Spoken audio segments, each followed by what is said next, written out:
Good morning students. Yesterday we were discussing about first order reaction. Before that we have completed zero order reaction. Today we are going to discuss something new, a different type of order, pseudo first order reaction. It's very interesting. Pseudo first order reaction. What is the word meaning of pseudo? Pseudo means that is not real, fake, etc. Yes, here there is some kind of problem. This is actually expected to be of higher order. We always have high expectations, isn't it? For everything we always have higher expectation. Here also, for particular reactions, we expect higher order. Our expectation is higher order, but actually it will be first order. Such reactions are called as pseudo first order reaction. And the reason is due to the excess concentration of some of the reactants. I will define everything together. Pseudo first order reactions are the reactions which are expected to be of higher order but are actually first order due to excess concentration of one of the reactants. Okay, I hope you have written that definition in your notebook. Pseudo first order reactions are reactions that is expected to be of higher order but are actually first order due to excess concentration of one of the reactants. Now let me split that definition into three questions. Question number 1. What is your expectation? High order, isn't it? We are expecting a higher order. Question number 2. What is happening actually? The reaction is first order. What is the reason? Simple, excess concentration of one of the reactants, isn't it? So we were having a high expectation, but actually the order is first order. The reason is due to excess concentration of one of the reactants. Why it became first order? We were expecting to be of higher order, but why it became first order? Reason is simple, excess concentration of one of the reactant. When we analyze an example, you will understand it more. The example is C12H22O11 plus H2O giving in presence of acid medium. C12H22O11 plus H2O in presence of acid medium give C6H12O6 plus C6H12O6. Why I am writing C6H12O6 twice? Why can't I write 2 C6H12O6? That's not possible because these two are entirely different substances even though they are having same molecular formula. One is glucose, other one is fructose. One is glucose, other one is fructose. And this one is called sucrose. And we are adding excess water. For this reaction we need excess water. It is an acid catalyzed reaction in which we can produce glucose and fructose from sucrose. So what is your expected order? There are two reactants. So actually we cannot expect that, isn't it? Order is experimental. We need to do the experiment and find out the order. We cannot expect. That is a problem. We can't even expect. Order is experimental. We need to do the experiment and need to find out the order. Anyway, now here we can expect. Okay, we are making an expectation. We are making an assumption. Its order may be higher. Its order may be higher because there are two reactants. So we are expecting at least order of 2. That is like this. Maybe its rate law expression will be something like this. Rate equal to K into concentration of C12H22O11 into concentration of H2O. Dear students, if the rate expression is like this, then what will be the order? Simple, 1 plus 1, 2. But actually, what's going to happen is very simple. We are having an excess concentration of water. Something that is excess, small changes will not affect it. It can be considered as a constant. Something that is in excess amount, small changes doesn't affect it. It can be considered as a constant. For example, water present in a sea. It is a very large amount, so small changes will not affect it. We can consider the total volume of water present in sea as a constant. Okay, or the population of the earth, or Indian population, around 130 crore. 130 crore is the population of India. Daily there are small changes. Now in the time of corona there is large changes also.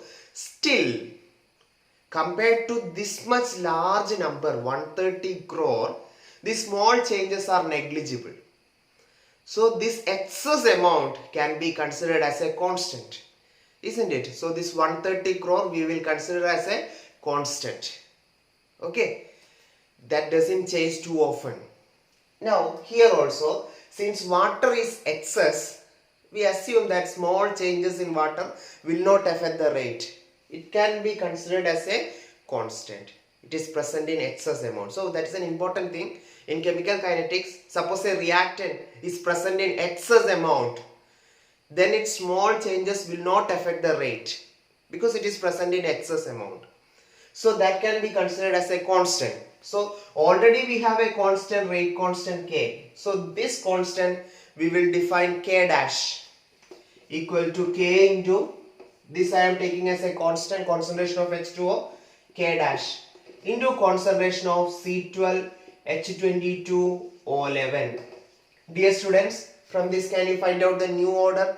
Yes, 1. So that is pseudo first order reaction. It was expected to be of 1 plus 1, 2, higher order, but actually first order. What is the reason? Due to excess concentration of one of the reactant. I am repeating it again and again. These reactions are expected to be of higher order, but due to excess concentration of one of the reactants, it is actually first order. Okay, such reactions are called as pseudo first order reaction. Because K into K dash is another constant, a constant multiplied with another constant, we will get a new constant. I can write K double dash into concentration of C12 H22 O11. See what is the order? 1. There are no two reactants, only one reactant is there. So order 1.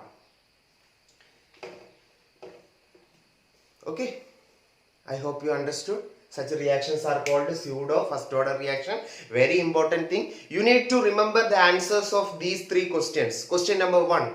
What is expected order? Higher order. What is the actual order? First order. What is the reason behind this fluctuation? Why we are not getting the expected value? Reason is due to the excess concentration of one of the reactant. Putting all these three things together, we will get the definition. Pseudo first order reactions are the reactions which are expected to be of higher order but are actually first order due to the excess concentration of one of the reactants. You can remember this example. Sucrose plus water in presence of acid catalysis, we will get glucose and fructose. Okay. We shall study one more reaction. Please write down, and we shall study one more reaction, and that is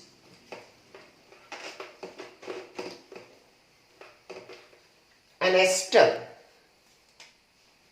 CH3COOCH3, or maybe C2H5, CH3COO C2H5. This is an ester. Ester having this group C double bond O R group. If it is C double bond OH, it is acid. If it is C double bond O and an alkyl group, it is an ester. So ester in presence of water. What is special with water? Here also water is present in excess amount. In presence of an acid catalyst, here also catalysis is done by an acid. The product are, in presence of an acid and water, ester split into its two parts, that is acid part and alcohol part. CH3COOH plus C2H5OH. This is acid part, CH3COOH. C2H5OH is alcoholic part. Esters are having pleasant fruity smell. Ester is a combination of two functional group, acid and alcohol. In presence of water and an acid catalyst, ester split into acid and alcohol. Now here also rate equal to K into concentration of, this I can write as ester. K into concentration of ester into concentration of water. This is ester. Instead of writing that formula, I have written here ester, because writing this much large formula, it is very difficult for me. So I am writing it as ester. Rate is equal to K into concentration of ester into water. Dear students, what is the expected order? 2. But what will be the actual order? We know that water is excess. It will be considered as a constant. So K into K dash into concentration of ester. What is this K into K dash? One constant multiplied with another constant, we will get another constant. So we will write it as K double dash into concentration of ester. K double dash into concentration of ester. So here you can see order is 1. We were expecting 1 plus 1 2 order, but actual order is 1. What is the reason? Due to excess concentration of one of the reactant. This is pseudo first order reaction. Okay, I hope you understood what is pseudo first order reaction and 2 examples for pseudo first order reaction. And also you must know how to prove that its order is 1. How to prove that we are expecting higher order. Okay, fine. Here we are expected order 1 plus 1 2. Here it is actual order. Actual order equal to 1. Actual order is equal to 1. So this is a very important thing, pseudo first order reaction. Let's move on. Next our topic is catalyst. Okay. So what is a catalyst? Definition. We need definition first. Catalyst is a substance that alters the rate of a reaction.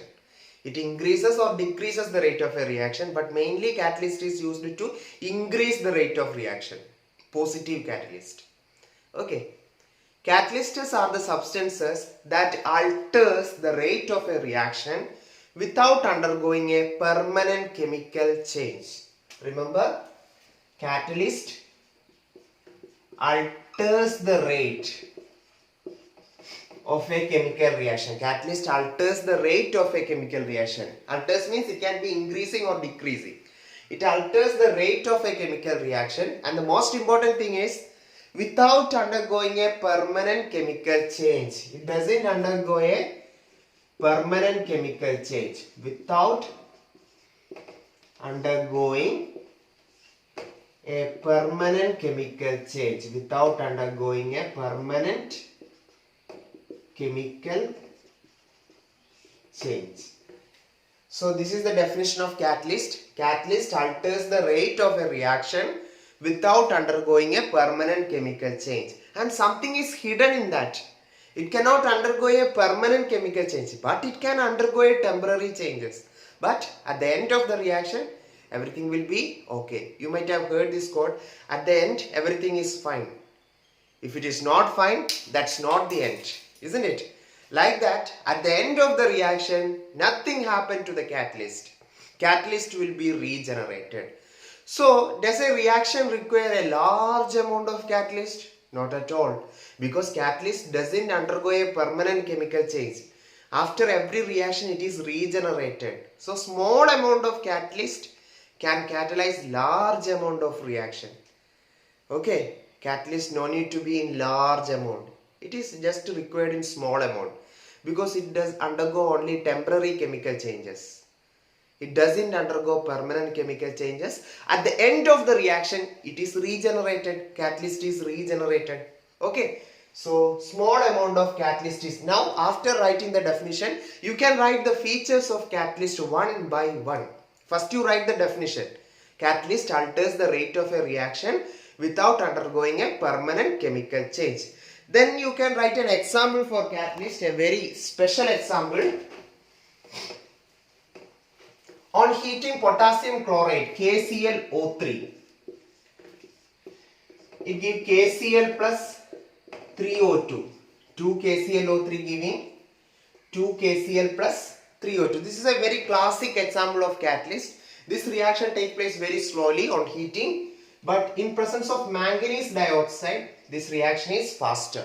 So here the catalyst is manganese dioxide. Here the catalyst is manganese dioxide. There are so many examples for catalyst.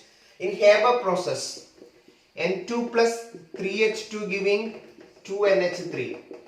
Catalyst is iron. Catalyst is iron. So like that you can remember one or two examples for catalyst, or you can remember the previous example. The example we have studied in pseudo first order reaction, isn't it? In ester hydrolysis, an acid acts as a catalyst. In the reaction of getting glucose and fructose from sucrose, there also a catalyst was an acid. You can remember that reaction also. So catalyst. Definition of catalyst, examples for catalyst. Now we are moving to different features of catalyst. First feature is only small amount is required. Only small amount is required. Small amount of catalyst can catalyze large amount of reaction. Only small amount is required. Second feature, action of catalyst is specific. Action of catalyst is specific. That means for a particular reaction we need a particular catalyst. A catalyst will not catalyze any reaction. Iron is the catalyst of Haber process. That doesn't mean we can use iron for any other reaction. No, iron works only well for Haber process. It may not be a good catalyst for another reaction. Okay, so the role of catalyst is specific. It is very specific. For a particular reaction we need to have a particular catalyst, like that. And then third one. Third feature of catalyst is it cannot catalyze a non-spontaneous reaction. It cannot catalyze a non-spontaneous reaction. Non-spontaneous reaction. It cannot catalyze a non-spontaneous reaction. That is, it cannot interfere with the thermodynamics. Whether a reaction is feasible or not, whether a reaction is spontaneous or not, that is determined by thermodynamics. If delta G is negative, that reaction will be spontaneous. If delta G is positive, that reaction will not be spontaneous. We cannot make a reaction possible with the help of catalyst. No, it's not possible. Suppose a reaction is taking place in a slow speed, that we can increase the speed. Reaction is not working, we cannot do anything with the catalyst. I will give you two examples. One student is telling me that he is working on a reaction, but that reaction doesn't work at all. That reaction is not at all happening. And he is asking for me to suggest a catalyst. Is it possible, students? Is it possible to suggest a catalyst for a reaction that doesn't take place at all? Is it possible? No. Catalyst cannot catalyze a non-spontaneous reaction. But imagine some other student is saying that, sir, we are having a reaction and that reaction is very slow. It is okay, it is taking place, but reaction is very slow. Can we do something? Will there be a catalyst for that? Yes, there it is possible. For a spontaneous reaction, we can increase the speed using catalyst. But for a non-spontaneous reaction, we cannot make it happen. Catalyst is not a magician. Okay, catalyst is not a magician that will make all the reaction possible. That will make all impossible reaction possible. No, catalyst is not a magician. Catalyst can do only one thing. For reaction that is taking place, it can increase the speed. Okay, just like teacher. A teacher can help the student who want their help, who is willing to accept the help. Am I right? Suppose a student is not at all willing to accept any suggestion or any help from the teacher, then teacher cannot help him. For a spontaneous process, there can be a help. For a completely non-spontaneous process, we cannot do anything. Okay? So, it cannot catalyze a non-spontaneous reaction. That is another important feature of catalyst. And now let's see what actually is done by catalyst.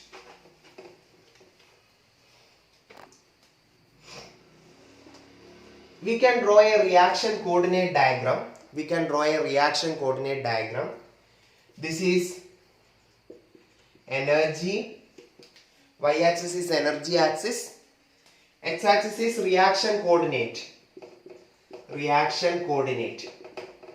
Reaction coordinate means anything that changes during the reaction. For example, bond length changes when a reaction takes place. So bond length is a reaction coordinate. Time changes when the reaction changes, isn't it? So time is a reaction coordinate. Bond length is a reaction coordinate. So anything it can be. As the reaction progresses, let it be time. For simplicity, let it be time. It is time 0. That means reaction has not started. And after that, reaction is happening like that it's going. Now, let's see.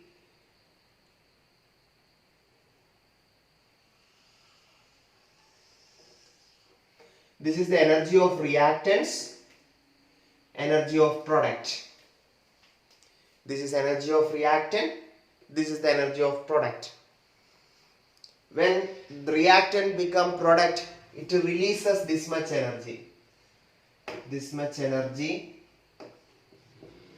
released. So definitely it's the graph of an exothermic reaction. So by seeing the graph, you must predict what kind of reaction it is. It is an exothermic reaction. It is an exothermic reaction. See, reactant is having higher energy, but product is having lesser energy. What happened to that energy? Energy cannot be distracted. Energy was released.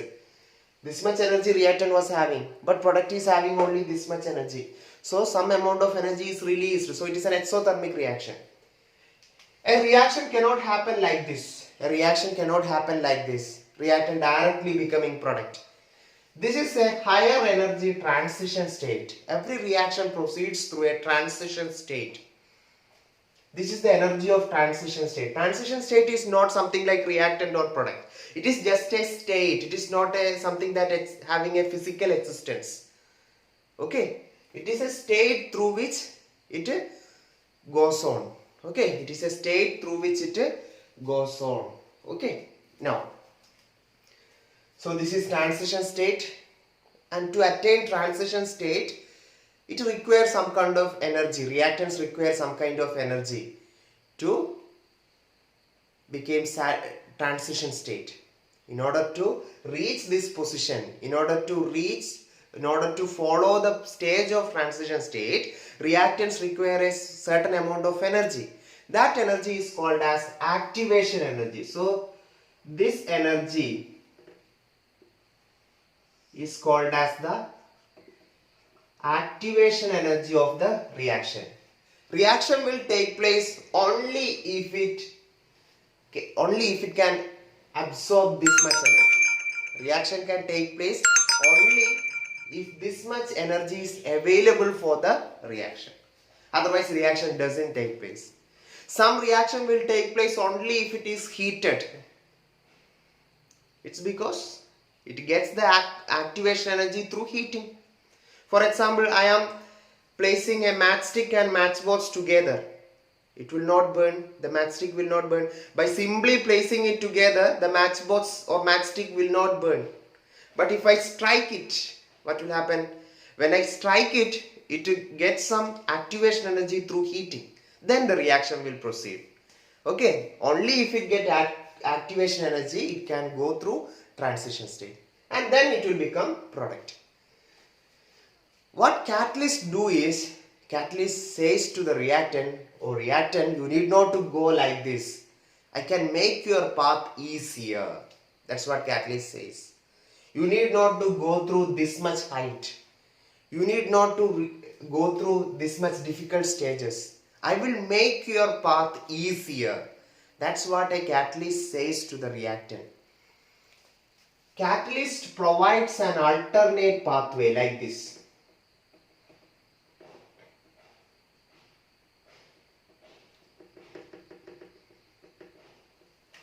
Catalyst provides an alternate pathway. Now see, this is much easy to take place compared to this dotted line. This path is very easy because activation energy is less.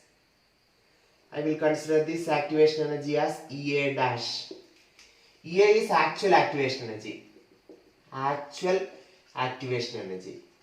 EA dash means activation energy with a catalyst. When we use a catalyst, activation energy decreases. Without catalyst, it was having this much activation energy. So it was very difficult for the reactants.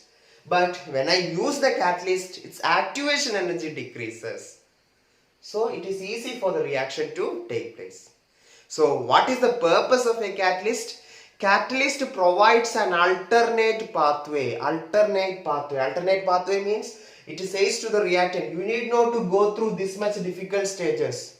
You go through a simple path. It provides an alternate pathway.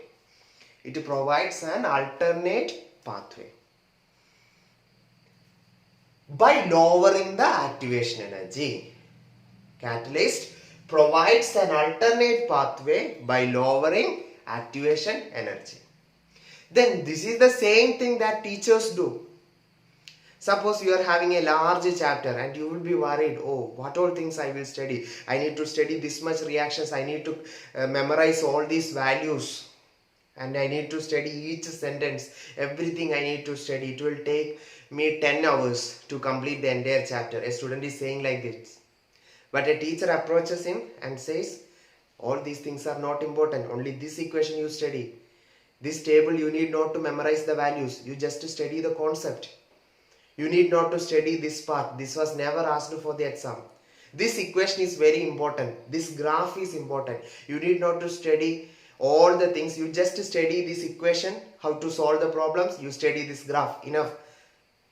So what does that teacher do?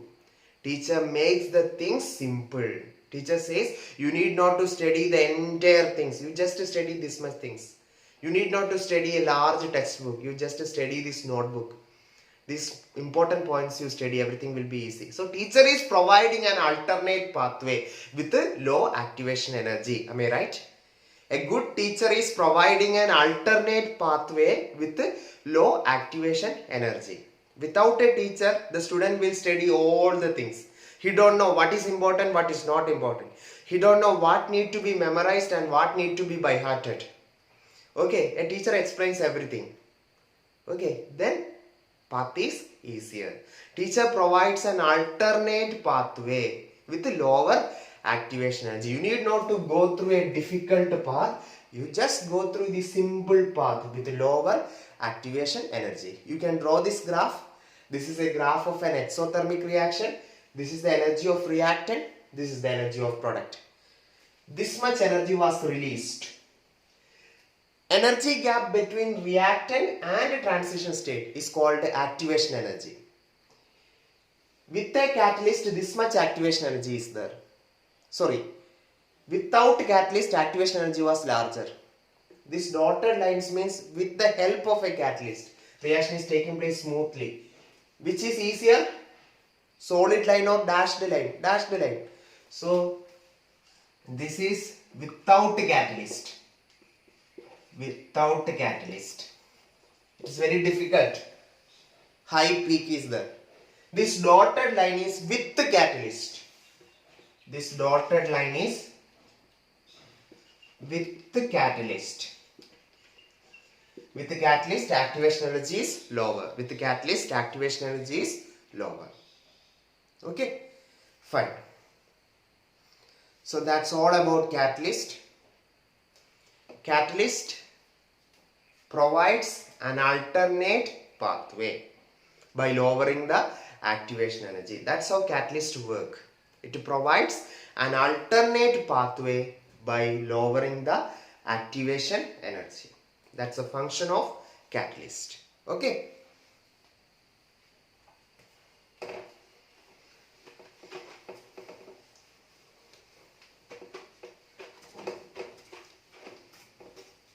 So today we have discussed about pseudo first order reaction and then about catalyst, isn't it? One more thing we can discuss today, that is collision theory. Collision theory.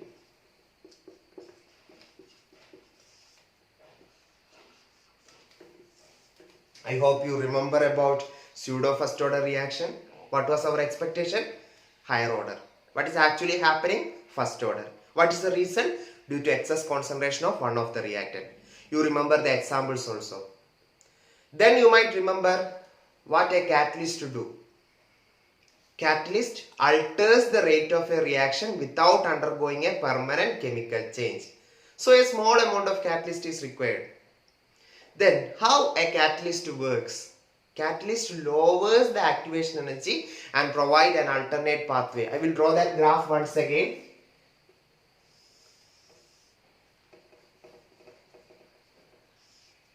What kind of reaction is this? Exothermic or endothermic? Reactant product. Is it exothermic or endothermic? Exothermic, because energy is decreasing. What about this reaction? Reactant product. This is endothermic because energy is increasing. Okay, leave it. You need to remember the shape of both graph. Can you mark activation energy in this graph? Can you mark activation energy in this graph? It's very simple. From this point to this point, this is activation energy. What happens if a catalyst is used? Will it follow this path? No. If a catalyst is used, it follows another path like this. If a catalyst is used, it follows another path like this. Anyway, at last it will become product. So, this is without catalyst. With the catalyst, everything is easier. Okay. So, it provides an alternate pathway by lowering activation energy. Yes, students, now we can go to collision theory.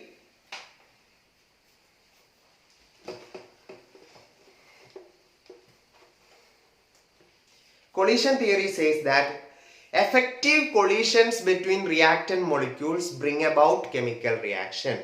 So what is responsible for all these chemical reaction?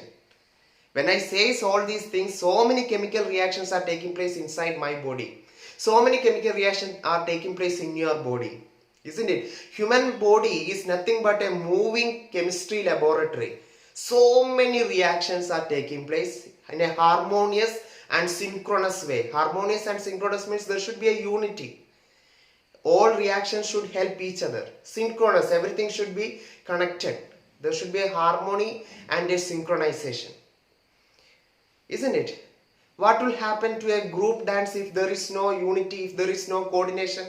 If everyone is dancing according to their wish, it will be boring. There will be no beauty in that. Actually, what you mean by a group dance? Everyone is supporting each other. There is a harmonious and synchronous way. Isn't it? So, like that, human body is nothing but a collection of reactions. Too much reactions taking place in an harmonious and synchronous way. Whatever, all these reactions are nothing but collisions. Okay, this chemistry is about reactions. And reaction is simply collisions.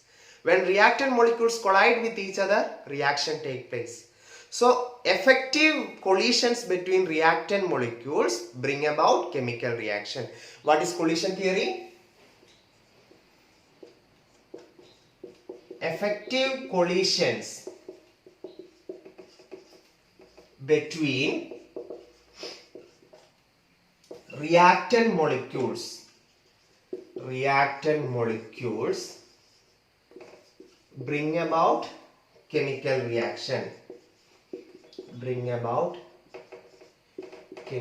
reaction. Term is effective collision. Not all collision will lead to chemical reaction. Only effective collision will lead to chemical reaction. Suppose in your house there is a mango tree and you are aiming at a mango with a stone. The stone is colliding with the mango. But can you guarantee or can you promise that this mango will definitely fall down? No. Not all collision will give result. Isn't it? Just like not all collision will bring about chemical reaction. Only effective collisions between reactant molecules bring about chemical reaction. So, reaction is nothing but collision. Collision between reactant molecules. When these reactant molecules collide with each other, reaction take place. Okay. So, please write down this. Effective collisions between reactant molecules bring about chemical reaction. This is our first point. Now, I hope you have written that. What is the difference between a normal collision and effective collision? What are the conditions for a collision to become effective collision? First one. Colliding molecules must have energy greater than or equal to activation energy. Okay, colliding molecules must have energy. It should not be a collision like this. It should be a collision like this. Are you following? The colliding molecules must have energy greater than activation energy. Then only it can follow that graph. Isn't it? It should go through the transition state. So for that it requires energy. So that collision must have energy. So please listen here. Which is probable to give product? First collision is like this. Will it give product? May not be, because that is having very low energy.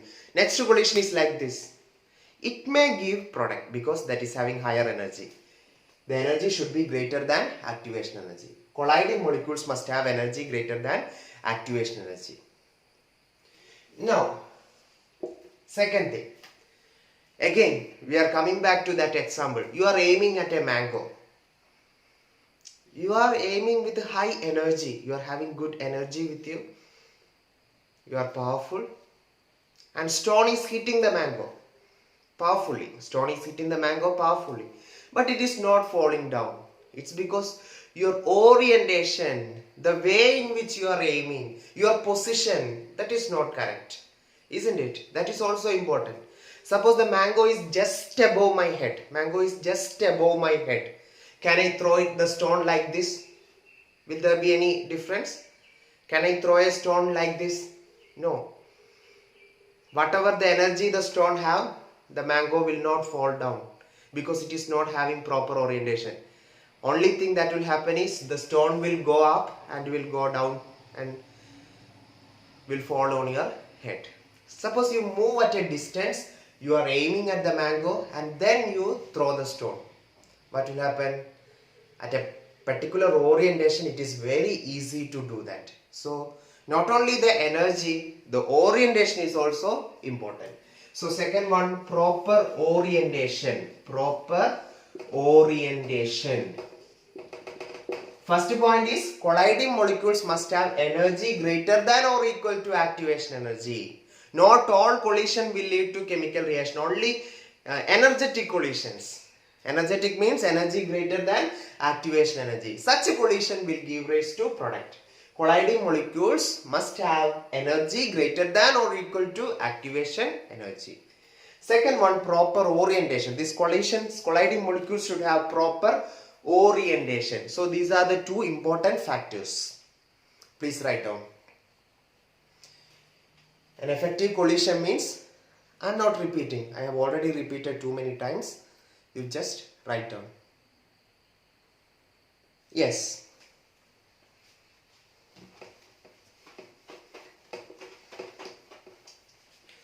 Pause button is with you. You can pause the video at any moment.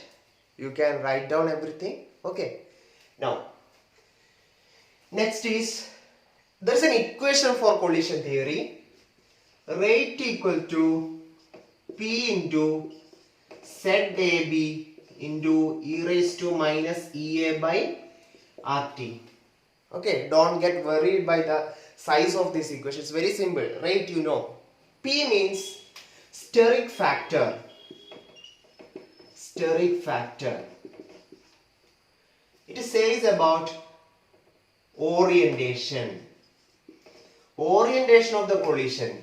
This factor deals about the orientation of the collision, P. It's called the steric factor or probability factor. Steric factor or probability factor, P determines the orientation of the collision. ZAB means, AB means A and B are the reactants. ZAB means collision frequency between A and B. Collision frequency between A and B. A and B are the reactants. ZAB means collision frequency. That means number of collisions per second per unit volume. What do you mean by collision frequency? Number of collisions per second per unit volume. That is taking place between A and B. It's called ZAB. If there are more collision, that is collision frequency will be larger and rate also will be larger. If orientation is good, then probability factor will increase. Then also rate will be larger. If orientation is bad, then value of P will be less. Then rate will also be less. Then you write these two things. P steric factor, it determines orientation. ZAB means collision frequency between A and B. That means number of collisions per second per unit volume. One more thing. I am deleting these two things. You need to write everything in your notebook. E raised to minus EA by RT. E raised to minus EA by RT means this as a whole gives fraction of molecules having energy greater than or equal to activation energy. If you find out this value of E raised to minus EA by RT, you will get fraction of molecules having energy greater than or equal to activation energy. So for that we need E raised to minus EA by RT. Fraction of molecules having energy greater than or equal to activation energy. Only such molecules can take part in chemical reaction, isn't it? So this fraction is very important because those molecules having energy greater than or equal to activation energy can take part in chemical reaction. Value of that will be found out using solving this thing, E raised to minus EA by RT. Fraction of molecules having energy greater than or equal to activation energy. It was asked so many times, especially in the competitive exams, what is the fraction of molecules that is having energy greater than or equal to activation energy? So many options will be given: E raised to RT, E raised to EA, E raised to RT by EA, E raised to minus EA by RT. What is the correct answer? E raised to minus EA by RT. Then EA, you know that activation energy. R, gas constant. T, temperature. Okay. So this equation you must remember. Rate equal to P ZAB into E raised to minus EA by RT. You should remember what collision theory is. It is simple. Only effective collision will bring about chemical reaction. What do you mean by effective collision? A collision in which colliding molecules having energy greater than activation energy. Second one, proper orientation. We have an equation also. Rate equal to P into ZAB into E raised to minus EA by RT. Okay students, I am winding up. Tomorrow we will discuss more about an interesting aspect, Arrhenius equation. Okay, Arrhenius equation. That will be our next topic. By that I think we can summarize this chapter. We have discussed almost all the topics in this chapter. One important section that's remaining is Arrhenius equation that we will discuss in the next class. All things you should remember, revise it. Okay, all the best. Thank you.